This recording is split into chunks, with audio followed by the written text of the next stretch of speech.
శాంతి. ఈరోజు మురళి 20/2/2026 20/2/2026. మధురమైన పిల్లలారా, మీకు సంపాదించుకునే అభిరుచి చాలా ఉండాలి, ఎంతో ఉండాలి. ఏ సంపాదన? జతలో వచ్చే సంపాదన, అవినాశి సంపాదన, శాశ్వత సంపాదన, జన్మ జన్మాంతరాలకి తోడుండే సంపాదన. ఈ చదువులోనే ఎంతో సంపాదన ఉంది. చదువు అంటేనే లైట్, చదువు అంటేనే మైట్, చదువు అంటే శక్తి, చదువు అంటే ప్రకాశం, చదువు అంటే జ్ఞానం. అజ్ఞానం యొక్క అంధకారం నుంచి దూరం చేస్తుంది చదువు. మూఢనమ్మకాల భ్రమ నుండి దూరం చేస్తుంది చదువు. చదువు అంటే మూఢనమ్మకాలు ఉండవు. చదువు అంటే తెలివి, చదువు అంటే ఆదాయానికి ఆధారం. చదువులోనే ఎంతో సంపాదన ఉంది. ప్రశ్న: జ్ఞానం లేకుంటే ఏ సంతోషకరమైన విషయం కూడా విఘ్న రూపం అవుతుంది. జ్ఞానం లేకపోతే సంతోషమైన విషయమే అది, కానీ విఘ్న రూపకంగా అవుతుంది. జవాబు: సాక్షాత్కారాలు జరగడం సంతోషకరమైన విషయమే. అయినా యథార్థ రూపంగా జ్ఞానం లేకుంటే ఇంకా తికమక పడతారు. ఎవరికైనా శివబాబా సాక్షాత్కారం జరిగితే బిందువుని చూస్తే వారు ఏమర్థం చేసుకుంటారు? జ్ఞానం లేకపోతే వారు ఇంకా తికమక పడతారు. కావున జ్ఞానం లేకుండా సాక్షాత్కారాల వల్ల లాభం ఏమీ లేదు. ఇందులో ఇంకా మాయ విఘ్నాలు వస్తూ ఉంటాయి. కొందరికి సాక్షాత్కారాల వల్ల అశుద్ధ నశ కూడా కలుగుతుంది. నాకు ఫలానా సాక్షాత్కారం అయింది, నేను ఎంతో బాగా యోగం చేస్తాను, అందుకే నాకు బాబా కనపడినాడు అని అశుద్ధమైన నశ కూడా కొందరిలో వస్తుంది. అందుకోసమే యజ్ఞం ఆదిలో కూడా ఒక దాదీలో బాబా వచ్చేవాళ్ళు.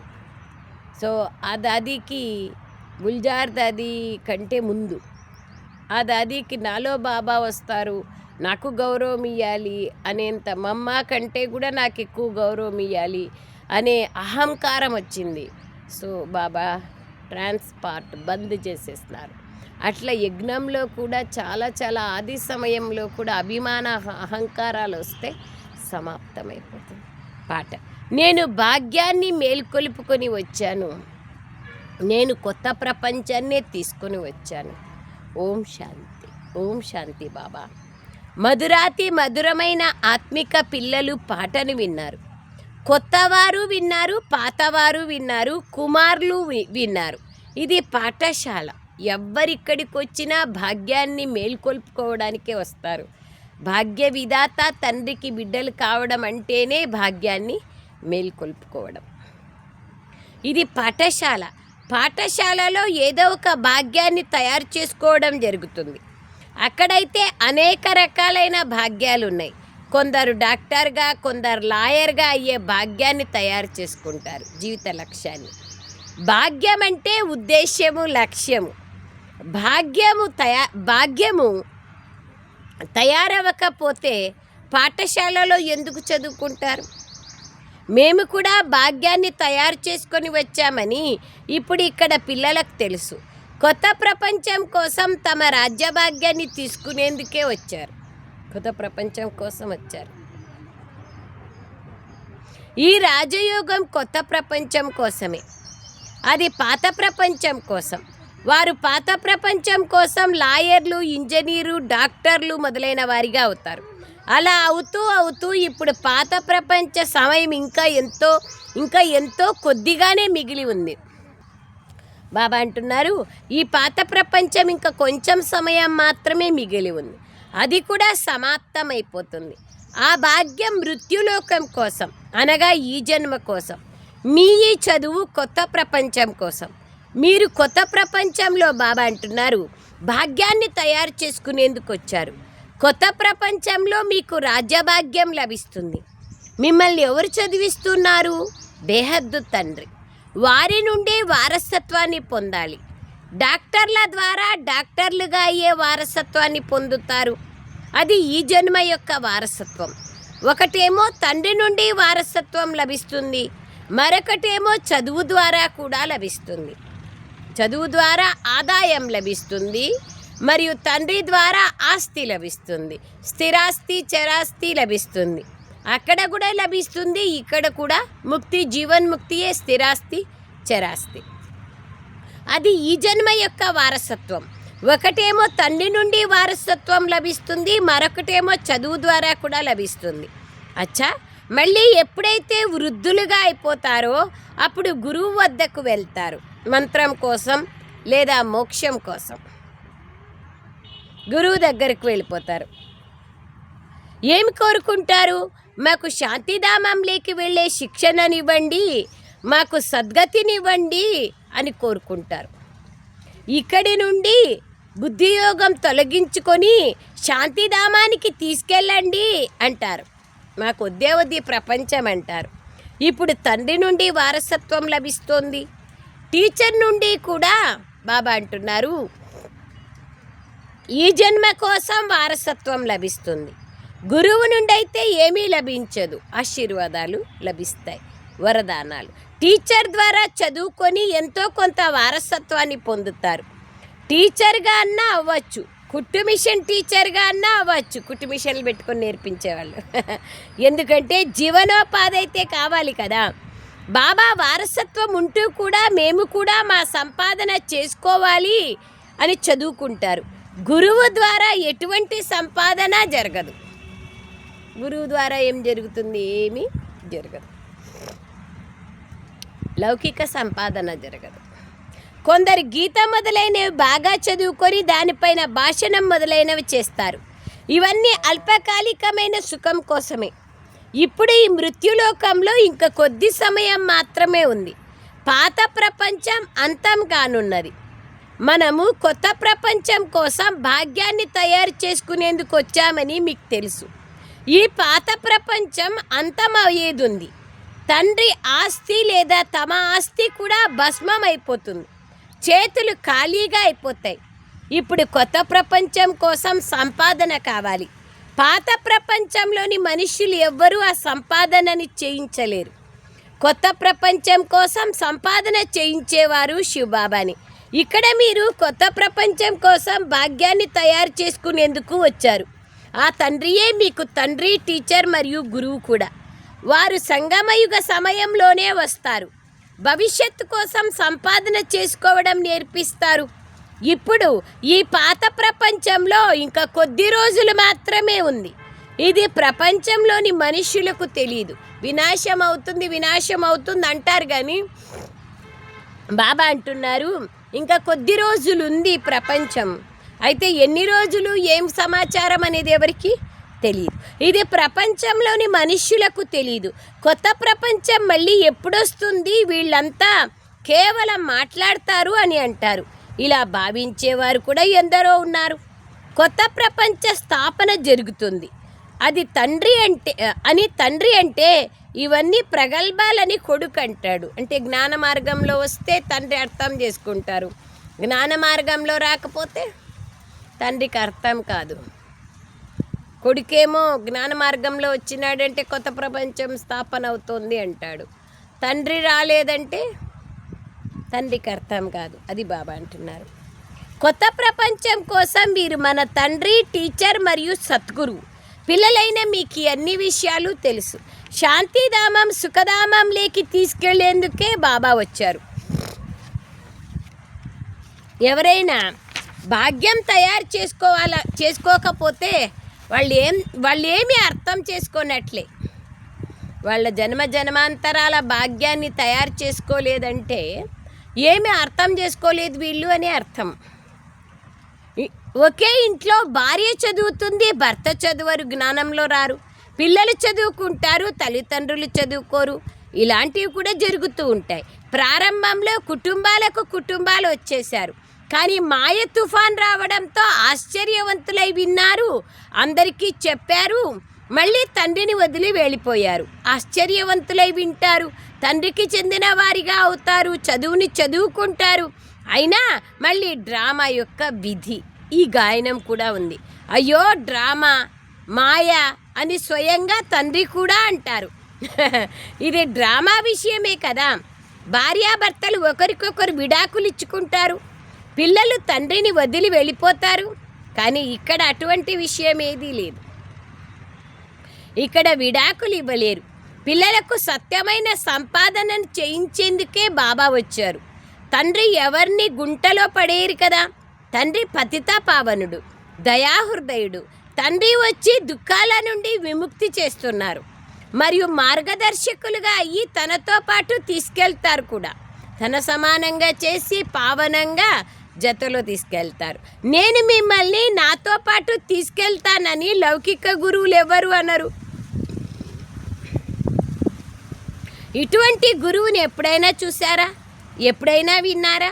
మీ అనుచరులు ఇంతమంది ఎవరైతే ఉన్నారో వారందరినీ మీరు శరీరం వదిలి వెళ్ళినప్పుడు మీతో పాటు తీసుకెళ్తారా అని మీరు అడగండి. గురువులు ఎట్లా తీసుకెళ్తారు? శరీరంతో సహా ఎవరు పోలేరు, ఎవరు తీసుకెళ్ళలేరు. ఆత్మ గురించి అయితే వాళ్ళకే తెలీదు ముక్తిధామానికి ఎలా వెళ్ళాలి అని. ఇంకా వేరే వాళ్ళని ఎలా తీసుకెళ్తారు? నేను నా అనుచరులను నాతో పాటు తీసుకెళ్తానని ఎవరైనా అన్నారా? అది జరగజాలదు. నేను మిమ్మల్ని అందరినీ నిర్వాణధామంలోకి, ముక్తిధామంలోకి తీసుకెళ్లేందుకు వచ్చానని బాబా మాత్రమే చెప్తారు, ఎవ్వరూ చెప్పలేరు.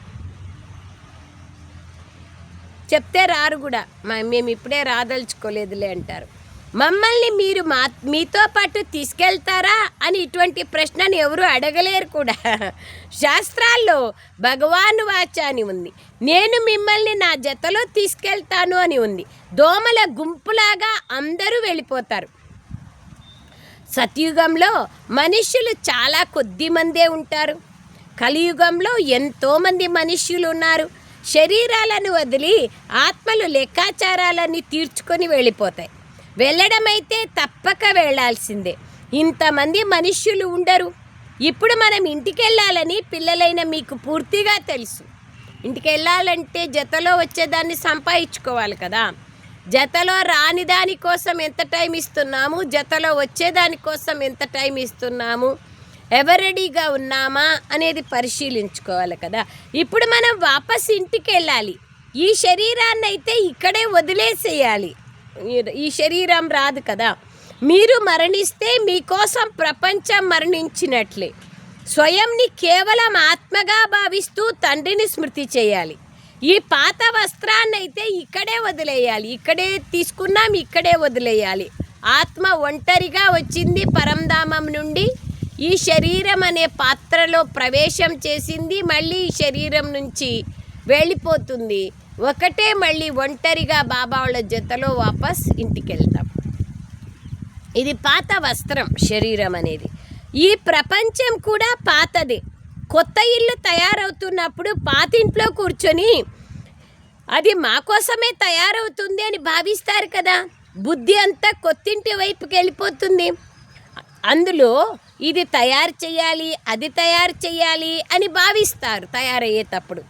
మమకారం మొత్తం పాతింటి నుంచి తొలగిపోయి కొత్తింటిలో జోడింపబడుతుంది. అది హద్దు విషయం, ఇది బేహద్దు విషయం. పాత ప్రపంచం నుంచి మమకారాన్ని తొలగించుకోవాలి మరియు కొత్త ప్రపంచంతో జోడించాలి. ఈ పాత ప్రపంచం అయితే సమాప్తం కావాల్సే ఉంది. కొత్త ప్రపంచం స్వర్గం. అందులో మనం రాజ్య పదవిని పొందుతాం. ఎంతగా యోగంలో ఉంటారో, జ్ఞాన ధారణ చేస్తారో, ఇతరులకు అర్థం చేయిస్తారో అంతగా సంతోషం యొక్క పాదరసం పైకి ఎక్కుతుంది. ఇంపార్టెంట్ అది. యోగంలో ఎంత ఉంటారో, జ్ఞాన ధారణ ఎంత చేస్తారో, ఇతరులకు ఎంత అర్థం చేయిస్తారో, మనం ధారణ చేస్తే వేరే వాళ్ళకు కూడా చేయిస్తాం. యోగంలో ఉంటే ఆటోమేటిక్గా జ్ఞాన ధారణ జరుగుతుంది. అప్పుడు సంతోషం యొక్క పాదరసం స్థిరంగా ఉంటుంది, పైకెక్కుతుంది. ఇది చాలా పెద్ద పరీక్ష. మనం 21 జన్మల కోసం స్వర్గం యొక్క వారసత్వాన్ని పొందుతున్నాము. షావుకారులుగా అవడమైతే మంచిదే కదా. ఎక్కువ ఆయుష్ లభిస్తే అది మంచిదే కదా. సృష్టి చక్రాన్ని స్మృతి చేస్తారు. ఎవరెంతగా తమ సమానంగా తయారు చేస్తారో అంతగా లాభం ఉంటుంది. రాజులుగా అవ్వాలంటే ప్రజలని కూడా తయారు చేసుకోవాలి కదా. ప్రదర్శనలోకి ఎంతోమంది వస్తారు, వాళ్ళంతా ప్రజలుగా అయిపోతారు. బాబా గురించి విన్నారు, జ్యోతి స్వరూపుని గురించి అంటే వాళ్ళు ప్రజలుగా అయిపోతారు.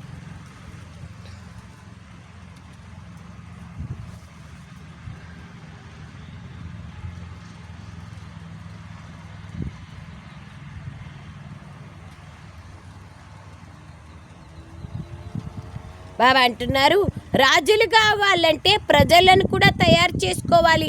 ప్రదర్శనలోకి ఎంతోమంది వస్తారు, వారంతా ప్రజలుగా అయిపోతూ ఉంటారు. ఎందుకంటే ఈ అవినాశి జ్ఞానం వినాశం అనేది జరగదు. అవినాశి జ్ఞానం వినాశం అనేది జరగదు. పవిత్రంగా అయ్యి పవిత్ర ప్రపంచానికి అధిపతులుగా కావాలని బుద్ధిలోకి వచ్చేస్తుంది. పురుషార్థం ఎక్కువగా చేస్తే ప్రజల్లో ఉన్నత పదవిని పొందుతారు.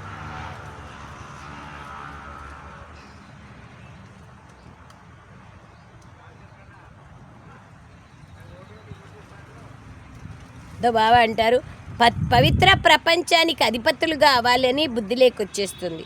పురుషార్థం ఎక్కువగా చేస్తే ప్రజలలో ఉన్నత పదవిని పొందుతారు, లేకపోతే సాధారణ ప్రజలుగా అయిపోతారు.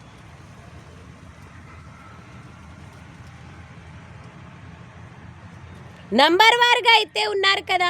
రామరాజ్య స్థాపన జరుగుతోంది, రావణ రాజ్య వినాశం జరుగుతుంది. సత్యుగంలో దేవతలే ఉంటారు. స్మృతి యాత్ర ద్వారా మీరు సత్వప్రధాన ప్రపంచానికి అధిపతులుగా అవుతారని బాబా అర్థం చేయించారు. రాజు ప్రజలు అందరూ అధిపతులే. అక్కడ అధీనులు దాసదాసీలు వీళ్ళు అనేటువంటి భావనలు ఉండవు. దేహ భ్రాంతే ఉండదు అక్కడ, ఆ భావనలే ఉండవు. తప్పకుండా భారతదేశం ఎంతో ఉన్నతంగా ఉండేది. మా భారతదేశం అన్నింటికన్నా ఉన్నతమైనది అంటారు. కానీ ఇప్పుడు అలాగైతే లేదు కదా. ఒకప్పుడు అలాగే ఉండేది, ఇప్పుడైతే పూర్తిగా నిరుపేదగా అయిపోయింది. ప్రాచీన భారతదేశం అన్నింటికన్నా షావుకారిగా ఉండేది. తప్పకుండా భారతవాసులైన మనము అన్నింటికన్నా ఉన్నతమైన దేవీ దేవతా కులానికి చెందిన వాళ్ళమని మీకు తెలుసు. అలా ఇంకెవరిని దేవతలు అనరు. ఇప్పుడు పిల్లలైన మీరు ఇక్కడ చదువుతారు, మళ్ళీ ఇతరులకు అర్థం చేయించాలి. మనుషులకైతే అర్థం చేయించాలి కదా. మీ వద్ద చిత్రాలు కూడా ఉన్నాయి. వీరు ఈ పదవిని ఎలా పొందారు అనేది మీరు నిరూపించి చెప్పాలి.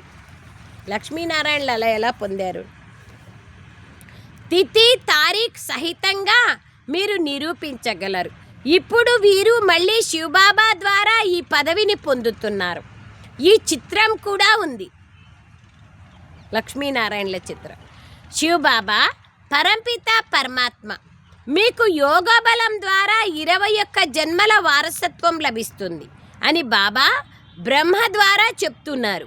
సూర్యవంశీ దేవీ దేవతలుగా విష్ణుపురికి మీరు అధిపతులుగా అయిపోతారు. ఎన్నిసార్లు చెప్తారు చూడు బాబా, మీరు కొత్త ప్రపంచానికి అధిపతులవుతారు, విష్ణుపురికి అధిపతులవుతారు, స్వర్గానికి యజమానులుగా అవుతారు. ఎన్నిసార్లు చెప్తారు, కానీ ఆ నశ మనకి ఎక్కదు. విన్నంతసేపు ఎక్కుతుంది, మళ్ళా దాన్ని స్మృతి చెయ్యము, మళ్ళీ ఆ విధంగా ఆ విధంగా పురుషార్థం చేస్తేనే ఆ నశ ఎక్కి ఉంటుంది. దాన్ని బాబా అంటున్నారు, సూర్యవంశీ దేవీ దేవతలుగా విష్ణుపురికి మీరు అధిపతులుగా అయిపోతారు. శివబాబా బ్రహ్మబాబా ద్వారా ఈ వారసత్వాన్ని ఇస్తున్నారు. మొదట ఇతడి ఆత్మ వింటోంది. బ్రహ్మబాబాలో శివబాబా ప్రవేశం చేసినప్పుడు బ్రహ్మ ఆత్మ కూడా వింటుంది, అదే విశేషత.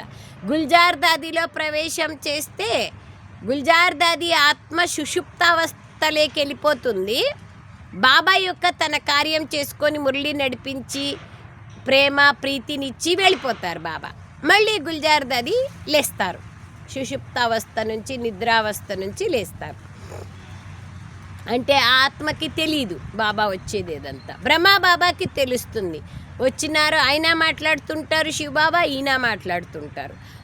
బ్రహ్మబాబా స్మారకంలో జాగరూక స్థితిలోనే ఉంటారు. బాబాది ఇది కార్యం అనేది తెలుస్తుంది, బాబా చెప్తున్నారు అనేది. అందుకే బాబా అంటున్నారు ఇక్కడ, ఎప్పటి వరకైతే బాబా అంటారు, ఈ చిత్రం పరంపిత పరమాత్ముంది. బ్రహ్మ విష్ణు శంకర్లు సూక్ష్మవతనపు దేవతలు. ప్రజాపిత బ్రహ్మ తప్పకుండా ఇక్కడే కావాలి. ప్రజాపిత బ్రహ్మ పిల్లలైన బ్రహ్మకుమారి కుమారులు ఎందరో ఉన్నారు. ఎప్పటి వరకైతే బ్రహ్మ పిల్లలుగా కారో అప్పటి వరకు బ్రాహ్మణులుగా కారు. మరి శివబాబా నుండి వారసత్వాన్ని ఎలా తీసుకుంటారు? గర్భము ద్వారానైతే తీసుకోరు కదా. బాబా జనన మరణ చక్రాల్లోకే రారు. ముఖ వంశావళి అన్న గాయనం కూడా ఉంది. మేము ప్రజాపిత బ్రహ్మ యొక్క ముఖ వంశావళి. వారు గురువుల అనుచరులుగా అవుతారు. ఇక్కడైతే మీరు ఒక్కరినే తండ్రి, టీచర్, సద్గురు అంటారు. అన్నీ ఆల్ ఇన్ వన్ ఒక్క బాబా మాత్రమే. ఆయనే సకుడు స్వామి, ఆయనే స్నేహితుడు, సర్వము ఆయనే కదా. అది బాబా అంటున్నారు. అది కూడా ఇతన్ని అన్నారు. దేహదారులను ఎవరిని మనము ఒక నిరాకారుడైన పరమాత్ముని మాత్రమే చెప్తాం. ఆ నిరాకారుడే టీచర్ కూడా. తాను సాకారుని ద్వారా జ్ఞానాన్ని వినిపిస్తారు. ఆత్మనే మాట్లాడుతుంది. నా శరీరాన్ని విసిగించకండి అని ఆత్మనే అంటుంది. ఆత్మ దుఃఖితులుగా అయినప్పుడు తనకు అర్థం చేయించడం జరుగుతుంది. వినాశం మీ ముందు నిల్చొని ఉంది. ఎంతగా చెప్తారు బాబా. పిల్లలైన మనకి కూడా ఇంకా వైరాగ్యం రాలేదు. ఇంకా అనేక ఆసక్తులు ఉన్నాయి, లెక్కలేనన్ని ఆసక్తులు. పారలౌకిక తండ్రి అందరినీ ఇంటికి తిరిగి తీసుకెళ్లేందుకు అంతిమంలోనే వస్తారు. మిగిలినది ఏదైతే ఉందో అదంతా వినాశం అవ్వాల్సి ఉంది. దీనిని మృత్యులోకం అంటారు. స్వర్గము ఇక్కడ భూమిపైన ఉంటుంది. దిల్వాడా మందిరం తయారు చేయబడి ఉంది. అందులో కింద తపస్సు చేస్తున్నారు. పైన స్వర్గాన్ని, దేవతల చిత్రాలను చూపించారు. స్వర్గంను వారు ఇంకెక్కడ చూపిస్తారు? నిజానికి అది ఇక్కడే ఉంటుంది కదా. అర్థం చేయించేందుకు చాలా ఉపాయం కావాలి. రకరకాల ఆడేపోయి మందిరంలో చెప్పకూడదు ఇవన్నీ. దిల్వాడా మందిరం చూసేకపోయి ఓం శాంతి వాళ్ళందరూ ఇట్లిట్లా చెప్తారు అనేది పాపం వాళ్ళు కొంత సమయము అలవే చేయలేదు మనల్ని.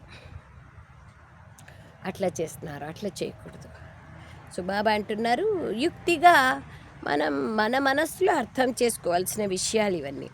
ఇది శివబాబా యొక్క స్మృతి చిహ్నం. ఆ శివబాబా మనల్ని చదివిస్తున్నారు. బాబా అంటారు, మందిరాల్లోకి వెళ్ళి అర్థం చేయించాలి. నిజానికి భగవంతుడు ఎవరు, శివుడు ఎవరు? ఆయన నిరాకార జ్యోతిస్వరూపుడు. కానీ బిందువుని ఎలా పూజించాలి? కుంకుమ, పూలు, అక్షింతలు ఇవన్నీ వేయాలంటే ఒక నిజస్వరూపం కావాలి కదా. ఫలాలు, పుష్పాలు వారిపైన ఎలా వేయగలరు? కావున వారికి పెద్ద రూపాన్ని తయారు చేశారు. నిజానికి అంత పెద్ద రూపమేమీ ఉండదు. బ్రుకుటి మధ్యలో ఒక అద్భుత నక్షత్రం ప్రకాశిస్తోంది అని గాయనం కూడా ఉంది. నిజానికి వారు అతి సూక్ష్మమైన బిందువు. తాను పెద్ద వస్తువు అయితే సైన్స్ వారు వెంటనే వారిని కనుక్కోగలరు. అలాగే వారు ఇన్ని వేలాది సూర్యులంత తేజోమయమైన వారు కూడా కాదు. అలాంటిది ఏమీ లేదు. కొందరు భక్తులు కూడా వస్తారు. మాకు ఈ ముఖం కనిపిస్తోంది అంటారు. వారికి పరంపిత పరమాత్మ పరిచయం ఇంకా లభించలేదు. ఇప్పుడు ఇంకా భాగ్యమే తెరుచుకోలేదు అని బాబా వివరిస్తారు.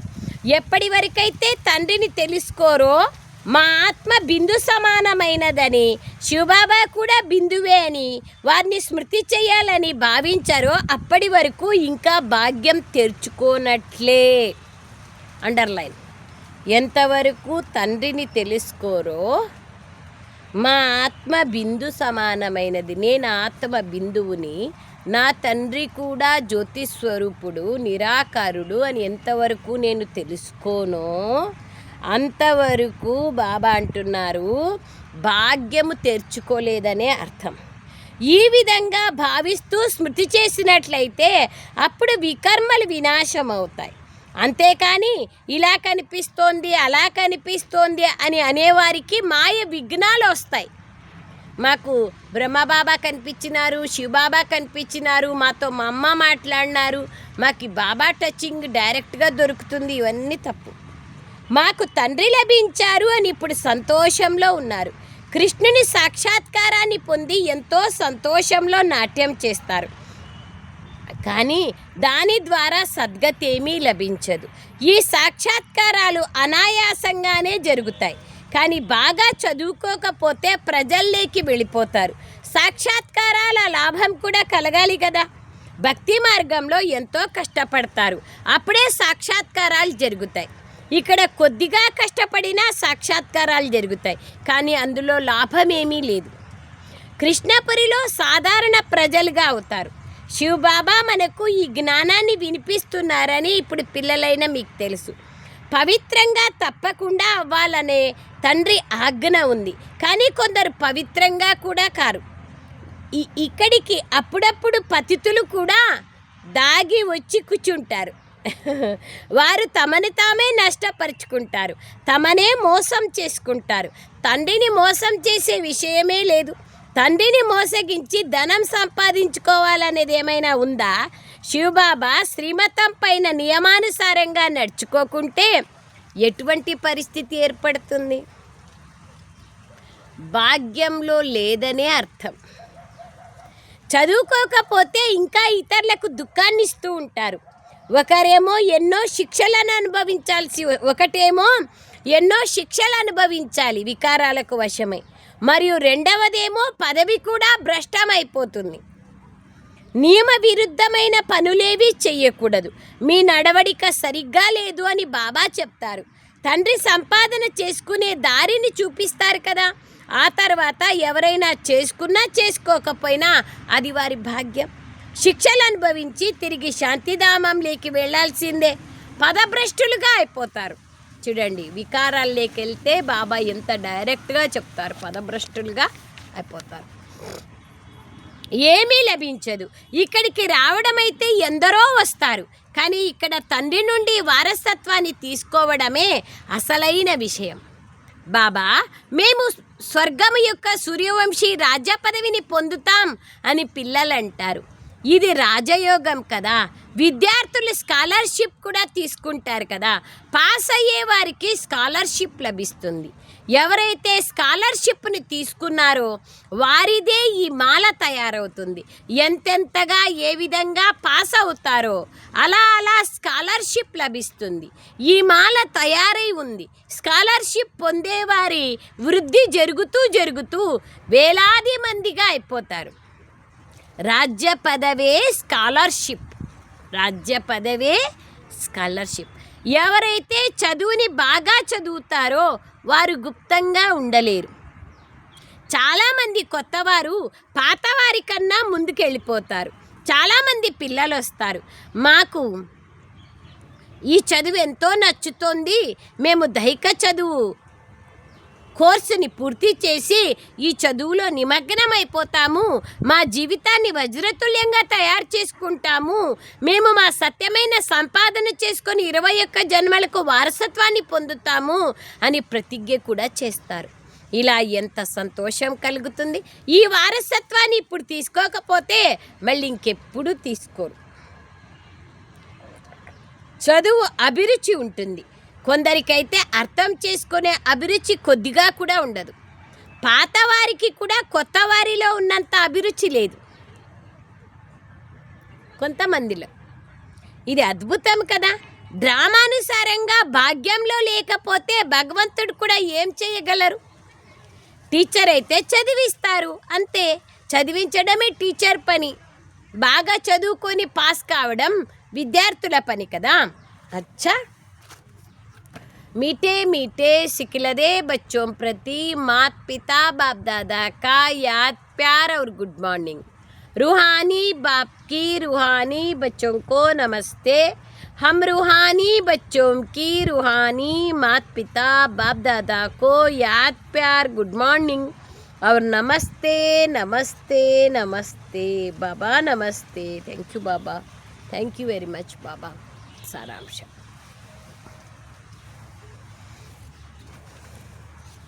మీ లోపాలని కప్పిపుచ్చుకోవడం కూడా మిమ్మల్ని మీరు మోసం చేసుకోవడమే. అంతే కదా. ఎవరికి నష్టం? లోపాలుంటే మనకే నష్టం, కానీ బాబాకేం నష్టం? కావున ఎప్పుడూ మిమ్మల్ని మీరు మోసగించుకోవద్దండి, నష్టం మీకే. కాబట్టి మోసం చేసుకోవద్దండి. సెకండ్ పాయింట్, మీ భాగ్యాన్ని ఉన్నతంగా చేసుకునేందుకు ఎప్పుడూ ఏ పనిని నియమ విరుద్ధంగా చెయ్యకూడదు. చదువు అభిరుచిని పెంచుకోవాలి. మీ సమానంగా తయారు చేసే సేవను చెయ్యాలి. వరదానం. అమృతవేళ యొక్క సహాయము లేదా శ్రీమతం యొక్క పాలన ద్వారా స్మృతిని సమర్థవంతంగా చేసుకునే స్మృతి స్వరూపులుగా కండి. అమృతవేళ బాబా యొక్క సహాయాన్ని, శ్రీమతం యొక్క పాలనను చేసి మీ స్మృతిని సమర్థవంతంగా చేసుకోండి. అప్పుడే స్మృతి స్వరూపులుగా కాగలుగుతారు. మీ స్మృతిని సమర్థవంతంగా చేసుకోవాలనుకుంటే లేదా స్వతహాగా స్మృతి స్వరూపులుగా అవ్వాలనుకుంటే అమృతవేళ సమయం యొక్క విలువను తెలుసుకోండి. ఏ విధంగా శ్రీమతం ఉంటుందో అదే విధంగా సమయాన్ని గుర్తించి సమయ ప్రమాణంగా నడుచుకున్నట్లయితే సహజంగా సర్వప్రాప్తులను పొందగలుగుతారు మరియు శ్రమ నుండి విముక్తులవుతారు. అమృతవేళ యొక్క మహత్వాన్ని అర్థం చేసుకొని నడుచుకోవడం ద్వారా ప్రతి కర్మ మహత్వపూర్ణంగా ఉంటుంది. ఆ సమయంలో విశేషంగా సైలెన్స్ ఉంటుంది. కావున సహజంగా స్మృతిని సమర్థంగా చేసుకోగలుగుతారు. అండర్లైన్ చేసుకోండి. బీకేస్ అందరూ అమృతవేళ ఊరికే నేమీనాథ్గా యోగం చేసేది కాదు, తూగుతా ఊగుతా యోగం చేసేది కాదు, సలాం మాలేకం అని. కానీ ఎలా చేయాలి అనేది బాబా చెప్తున్నారు. అమృతవేళ సమయం విలువను తెలుసుకోండి, సమయాన్ని గుర్తించండి, సమయ ప్రమాణంగా నడుచుకోండి. ఏ సమయంలో ఏది చేస్తే ప్రాప్తి ఉంది అనేది తెలుసుకోండి, దాని అనుసారంగా నడుచుకోండి. అప్పుడే సర్వప్రాప్తులు లభిస్తాయి, శ్రమ నుంచి దూరం అవుతారు. మహత్వపూర్ణంగా ప్రతి కర్మ ఉంటుంది. ఎందుకంటే ఆ సమయంలో సైలెన్స్ ఎక్కువగా ఉంటుంది. చాలా చాలా చాలా అశరీరీ స్థితిని, ఏ స్వరూపం యొక్క అనుభవాన్ని చేయాలన్నా అమృతవేళ సమయం చాలా మంచిది. ఏకాంతంగా కూర్చుని చేయొచ్చు. స్లోగన్. స్మృతి మరియు నిస్వార్థ సేవ ద్వారా మాయాజీతులుగా అయ్యేవారే సదా విజయీలు. స్మృతి మరియు నిస్వార్థ సేవ ద్వారా మాయాజీతులుగా అయ్యేవారే సదా విజయీలు. బాబా అంటున్నారు. అవ్యక్త సూచన. ఐకమత్యము మరియు విశ్వాసం యొక్క విశేషత ద్వారా సఫలతా సంపన్నులుగా కండి. ఐకమత్యము ఉండాలి, విశ్వాసము ఉండాలి. ఈ రెండింటి ద్వారా సఫలతా సంపన్నులుగా కండి. సంఘటిత రూపంలో పరస్పరంలో బ్రాహ్మణ పిల్లల సంపర్కంలోకి వచ్చే భాష కూడా అవ్యక్త భావనకు చెందినదిగా ఉండాలి. ఫరిస్తాలు లేదా ఆత్మలు ఆత్మలతో మాట్లాడుతున్నాయన్నట్లుగా అనిపించాలి. దీనికోసం విన్నటువంటి ఎవరిలోనూ పొరపాటునైనా సంకల్పంలో కూడా స్వీకరించకూడదు. దీనికోసం ఏం చేయాలి అంటే ఎవరిలోని పొరపాటునైనా ఎవరైనా వినిపించినారు, ఎవరిలోనైనా పొరపాటు, దాన్ని సంకల్పంలో కూడా స్వీకరించకండి. ఇతరులను కూడా స్వీకరింప చెయ్యకూడదు. ఇటువంటి స్థితి ఉన్నప్పుడే ఐకమత్యానికి చెందిన సంఘటన ఉండాలి అన్న బాబా యొక్క శుభ కోరిక ప్రాక్టికల్గా జరుగుతుంది మరియు మీ ద్వారా బాబా ప్రత్యక్షత జరుగుతుంది. అచ్చా. ఓం శాంతి. థ్యాంక్ యూ బాబా. థ్యాంక్ యూ వెరీ మచ్ బాబా. అవసరం కదా ఇదంతా. ప్రతి దానిపైన అటెన్షన్ అనేది ఉండాలి.